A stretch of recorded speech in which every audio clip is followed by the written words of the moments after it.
দিনের আলো নিয়ে আমরা সন্তুষ্ট, কিন্তু রাতের আধারে যদি কোনো ধরনের ইঞ্জিনিয়ারিং হয়ে থাকে, যে একটা কেন্দ্রে মির্জা আব্বাসের স্ত্রীকে দেখা গেছে, সে কি কেন্দ্রে যেতে পারে? সেখানে যদি আমার মা যেত, আই সোয়ার আমি সেখানে শব্দ উচ্চারণ করতাম। যদি ভোট ইঞ্জিনিয়ারিং এর কলঙ্ক বিএনপির গায়ে লাগে, এটা বিএনপির জন্য হবে সবচেয়ে বড় ডিসক্রেডিট।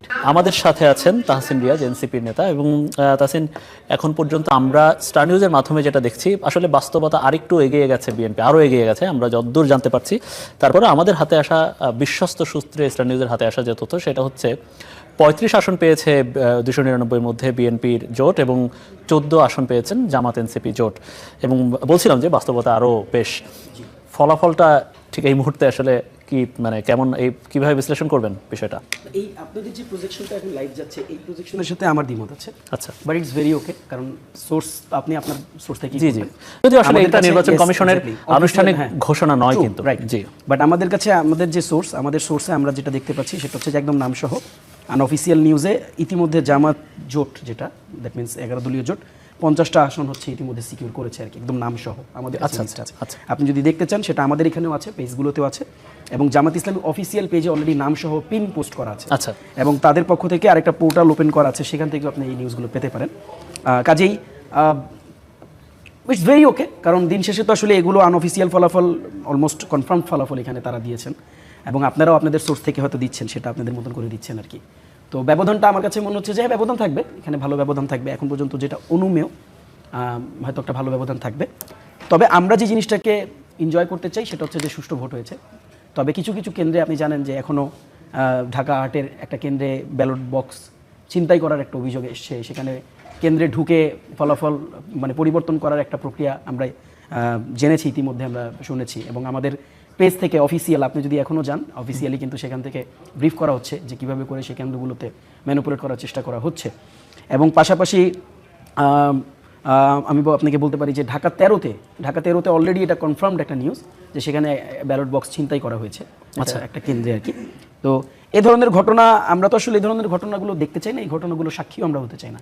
আমরা নতুন প্রজন্ম যারা রাজনীতি করতে এসেছি, যেই রক্তের উপর দিয়ে আমরা এই রাজনীতিটা করতে এসেছি, দেখেন মানে আমি আজকে বলছিলাম আমাদের আসনে, আমি যখন আজকে কেন্দ্রের সামনে ছিলাম, দেখছিলাম যে একটা বিরাট ইয়াং গ্রুপ অফ ছেলেপেলে, অলমোস্ট হচ্ছে ইয়াং এইজের ছেলেপেলে, সবাই হচ্ছে আপনার একটা নির্দিষ্ট দলের কার্ড ঝুলিয়ে অলমোস্ট 15 থেকে 20 জন, যেই জেস্টারে হেঁটে যাচ্ছিল।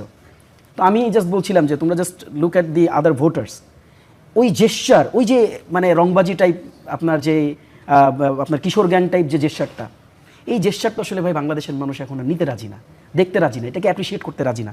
এবং আপনি দেখবেন যে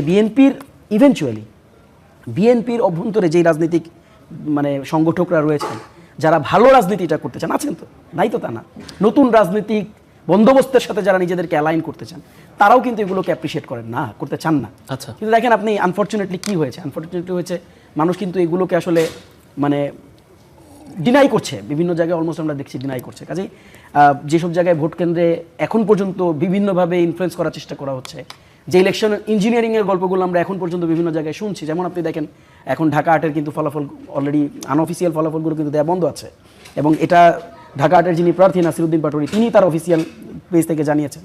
এবং আমাদের ইলেকশন পরিচালনা committee, I am one of the members, election পরিচালনা কমিটির পক্ষ থেকে অফিসিয়ালি আমরা এটা জানিয়েছি। এবং আপনি দেখবেন যে ঢাকা 13-তে আমাদের যিনি মানে জোটের প্রার্থী আছেন আল্লামা মামুনুল হকের কেন্দ্রেও কিন্তু লম্বা সময় ভোট আপনার করে রাখা হয়েছিল, অফ করে রাখা হয়েছিল ফলাফল ঘোষণা করা। এবং সেম গোজ টু ঢাকা 17, আপনি দেখেন ঢাকা 17-তে ইতিমধ্যে বিএনপির অফিসিয়াল পেজ থেকে হচ্ছে ফলাফল ঘোষণা করে দেওয়া হয়েছে, কিন্তু ঢাকা 17-তে কেন্দ্রে দাঁড়িয়ে লোকজন আপডেট দিচ্ছে যে ঢাকা 17 এখন অনেক কেন্দ্রে ফলাফল ঘোষণা করা হয়নি। কাজে দেখেন এই ধরনের যদি ফারাক থাকে তখন কি হবে, দেখেন আমি জন্য বারবার আপনাকে যখন প্রথম রাউন্ডে আমি বলছিলাম, আমি জানি না আপনি কতটা খেয়াল করেছেন কিনা, আমি কিন্তু বারবার বলছিলাম যে দিনের আলোতে যতটুকু আমরা দেখেছি, দিনের আলো নিয়ে আমরা সন্তুষ্ট, কিন্তু রাতের আধারে যদি কোনো ধরনের ইঞ্জিনিয়ারিং হয়ে থাকে, দেখেন আমি এই কথাটা আগে অনেক জায়গায় বলেছি, আমরা তো আসলে ছোট মানুষ, কেবল আমরা রাজনীতিটাকে কাছ থেকে দেখা শুরু করেছি। তবে একটা ব্যাপার আমি আপনাকে নিশ্চিতভাবে বলি, যদি ভোট ইঞ্জিনিয়ারিংয়ের কলঙ্ক বিএনপির গায়ে লাগে, এটা বিএনপির জন্য হবে সবচেয়ে বড় ডিসক্রেডিট। এবং আপনি একটা জিনিস নিশ্চিত থাকেন যে এটার জন্য বিএনপিকে কিন্তু পে করতে হবে, এবং খুব বাজেভাবে বিএনপিকে পে করতে হবে। কাজেই আমি আপনার মাধ্যমে ডেফিনেটলি এখানে অসংখ্য মানুষ আজকে দেখছেন যারা ভোটের সাথে কানেক্টেড, যারা পলিটিক্সের সাথে কানেক্টেড, আমি সবার কাছেই উদাত্ত আহ্বানগুলো জানাইতে চাই। দেখেন ভাই, এখানে আজকে যারাই জিতে যাবে সেটা বিএনপি জিতুক, সেটা জামাত ইসলামী জিতুক, সেটা এনসিপি জিতুক, আজকে যারাই জিতবে দিন শেষে কিন্তু বাংলাদেশ জিতবে।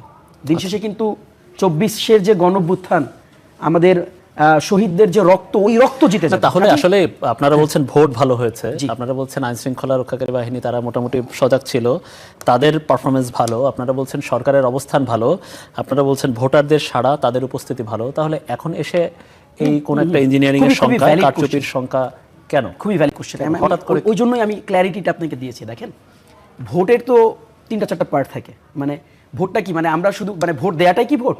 আচ্ছা, ইটস নট। ভোট দেওয়াটাই তো ভোট না। ধরেন আপনি ভোটটা দিয়ে চলে আসলেন, এই ভোটটা আপনি যে দিবেন তার আগের কিছু প্রিপারেশন আছে।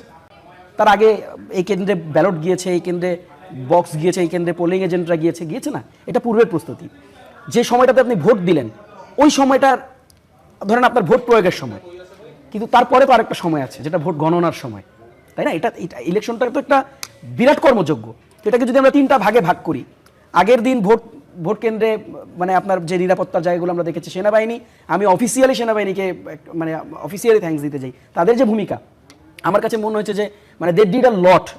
আমি যে কেন্দ্রে ছিলাম ঢাকা 14-এর অনেকগুলো কেন্দ্রে আমরা ঘুরেছি, সেনাবাহিনী সেখানে তৎপর ভূমিকা আমরা দেখেছি। এবং আপনি দেখেছেন যে ঢাকা 15-র একটা আসন থেকে সেনাবাহিনী কিন্তু একদম যুব দলের পোস্টেড লিডার, আপনার শাকিল মোল্লা বোধহয় ওনার নাম, ওনাকে কেন্দ্র থেকে ধরে পিটাতে বের করছে এবং এইভাবে করে পিটাইছে যে তুই কেন্দ্রে ভুয়া এজেন্ট ছিল। হ্যাঁ, এবং মানে আপনি ইটস ভেরি ক্লিয়ার উনি আসলে ওখানে কি করতেছিল, মানে ওনার তো এখানে থাকার কথা না। কাজে দেখেন এই ধরনের অনেক ঘটনা ঘটেছে।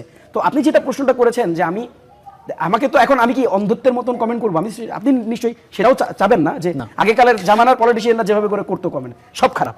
দেখেন ভাই, আমরা এই রাজনীতি আমরা করতে চাই না। তাহলে কি আমরা যতটুকু ভালো ততটুকু ভালো বলতে চাই। তাহলে কি আপনারা এই ফলাফল কি মেনে নেবেন না? না, আমি তো সেই কথা বলছি না। আমি আমার প্রশ্ন ভেরি ওকে, আপনার প্রশ্নটার উত্তর দিচ্ছি। আমরা সেটা বলছি না। আমরা যেটা বলছি যে দেখেন এটা তো এখন দেখেন এটা তো প্রক্রিয়ার মধ্যে। আপনারা বলছেন যে এখনো সুযোগ আছে কারচুপি বা কোনো ধরনের সমস্যা বা ঝামেলাবিহীন গণনায় একটা সুযোগ আছে। দেখুন it's going on, it's a process.